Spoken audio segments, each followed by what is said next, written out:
What's up, fam? Espero que estén de lo mejor este lunes. Espero que estén triunfando en la lectura diaria. Estamos leyendo el día de hoy 17, 18 y 19 de Lucas. Si no has leído, acuérdate, vamos a dar referencias rápidas, específicas y contexto que nos van a ayudar a un poco más a entender la Biblia. Así que si no lo has leído, ponle pausa y luego regresa al video y aquí vamos a estar. Entonces, asumo que ya le pusiste pausa, que ya leíste y que ya regresaste al video.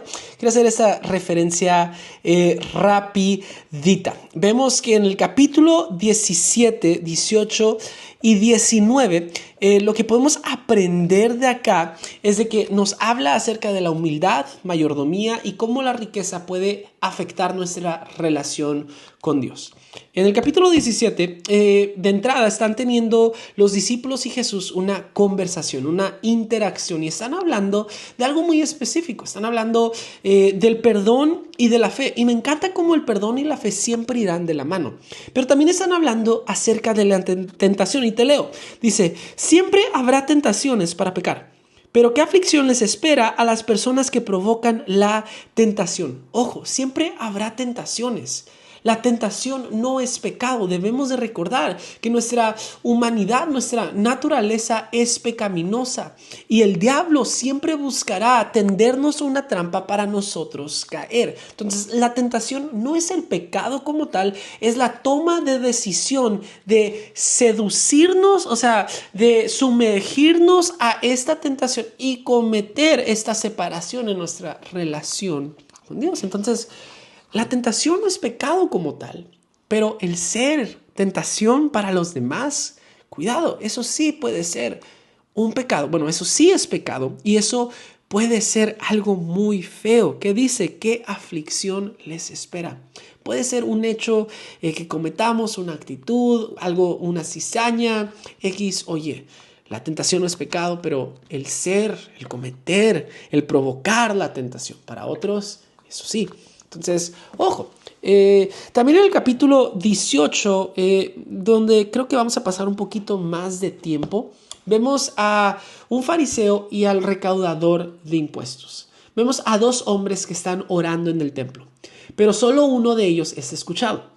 El recaudador se humilla y admite su necesidad con Dios, mientras que el fariseo está lleno de orgullo en su oración. Adivina quién fue justificado y fue escuchado por Dios. Así es, el recaudador que se humilló. ¿Por qué? Porque la humildad abre puertas que el orgullo mantiene cerradas.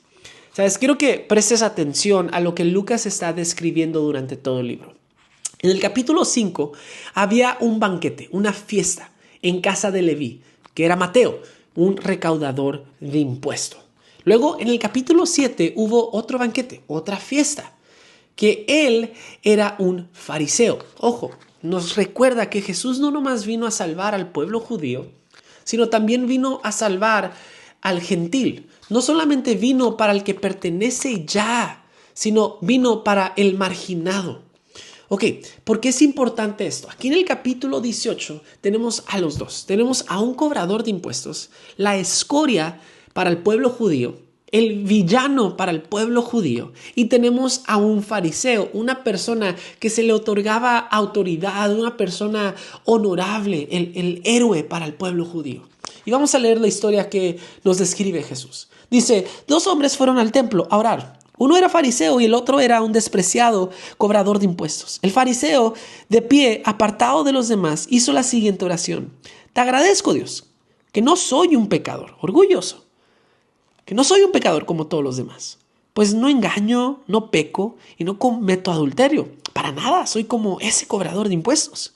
Ayuno 2 veces a la semana y te doy el diezmo de mis ingresos. Un poco soberbio este hombre.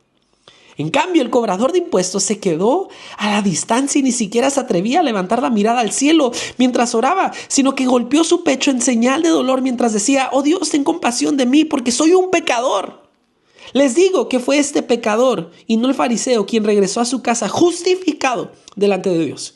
Pues los que se exaltan a sí mismos serán humillados y los que se humillan serán exaltados. Nuevamente, la humildad abre puertas que el orgullo mantiene cerrados. Pero quiero que te enfoques en esto. Aquí es donde llegamos al centro del problema que Jesús tenía con los fariseos. ¿Sabes? A menudo reducimos a los fariseos como un personaje etiquetándolos simplemente como legalistas. O sea, personas que creen que la salvación se gana a través de sus obras. Pero esa no es toda la definición que la Biblia nos da acerca de este grupo. Porque creería yo que si entendemos la descripción que la Biblia nos da de los fariseos, nos daríamos cuenta cómo muchas de las veces nosotros como cristianos nos parecemos a estos fariseos. ¿Te ha pasado que lees la Biblia y dices, qué gachos, o cómo pueden cometer tal cosa conociendo la ley? Bueno, es lo que muchas de las veces nos pasa a nosotros. ¿Sabes? El fariseo, tal como la Biblia lo muestra, eran personas que amaban el dinero, eran amantes del dinero. Vivían en constante hipocresía y se la pasaban señalando los pecados de los demás mientras eran ciegos a sus pecados. ¿Te suena como algunas personas en la iglesia? Estamos obsesionados con el dinero. Estamos viviendo una vida de hipocresía porque no aceptamos nuestros errores, no aceptamos nuestros pecados. Somos ciegos ante lo que nosotros cometemos, pero sí andamos comentando y sí andamos viendo el negocio de otra persona. ¿Sabes? Eran de vivir una vida donde la apariencia lo era todo.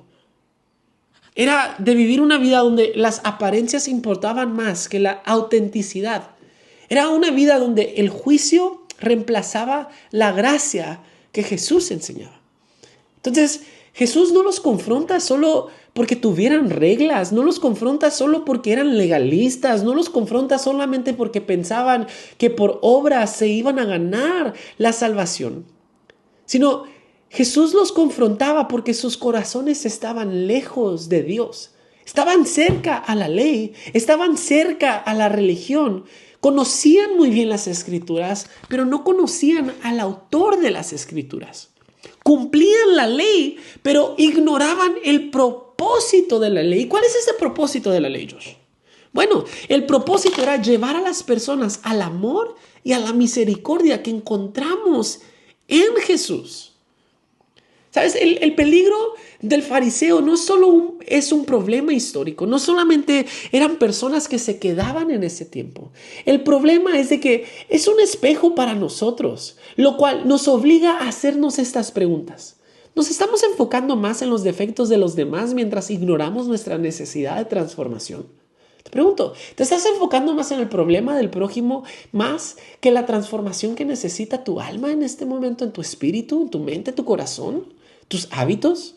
Te pregunto, ¿medimos nuestro valor por los estándares externos en lugar de rendirnos a la gracia de Dios? O sea, ¿vamos por la vida midiendo nuestro valor por lo que hacemos, por lo que somos, cuánto tiempo llevamos en la iglesia? ¿O por la gracia que encontramos en Dios? ¿Sabes? El contraste es entre el recaudador de impuestos, reconoce quién es decir, se humilla, mientras el contraste de el fariseo es decir, oh Dios, yo no peco, gracias Dios, que yo no soy como tal persona.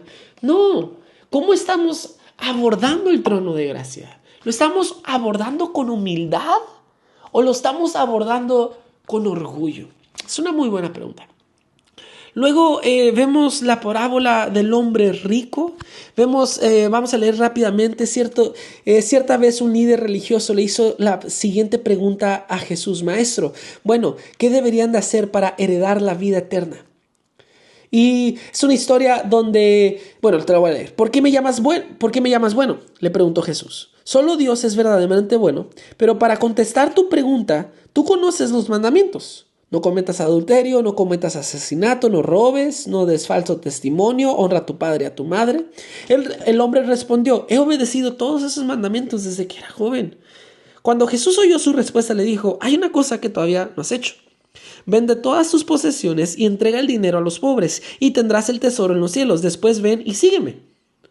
Cuando el hombre oyó esto, se puso triste porque era muy rico Y aquí es donde nos preguntamos, bueno, ¿Jesús tenía problemas con las personas ricas? No, recuerda, Jesús no tenía un problema con la riqueza, Jesús no tenía un problema con el dinero, tenía problema con la posición que le dábamos al dinero, es decir, idolatramos el dinero.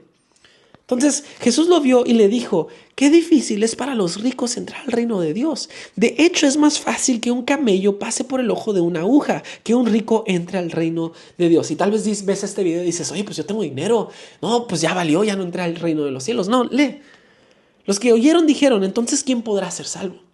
Así que Jesús contestó, lo que es imposible para el ser humano es posible para Dios. Me fascina esto. Porque muchas de las veces nuestra idolatración, bueno, lo dije mal, nuestra posición que le damos al dinero va más allá de la posición que le damos a Dios. Porque nuestro dinero, nuestros recursos muchas de las veces se convierte en nuestro Dios y no le damos esa posición a Dios. Entonces, ojo, lo que es imposible para el ser humano es posible para Dios. No bases tu confianza, tu paz y tu salvación en lo que tu dinero puede hacer por ti. Básala en lo que Jesús, lo que Dios puede hacer por ti. Y esto hace contraste con otra historia que vemos en el capítulo 19, que es la historia famosísima de Zaqueo. Todos hemos escuchado esta famosísima canción que dice, hey Zaqueo, bájate de ahí, que a tu casa voy a ir. Era chaparrito, todos conocemos la historia, ¿no? Pero, ¿sabes? Algo que me fascina de esta historia es que Zaqueo era nuevamente un cobrador de impuestos.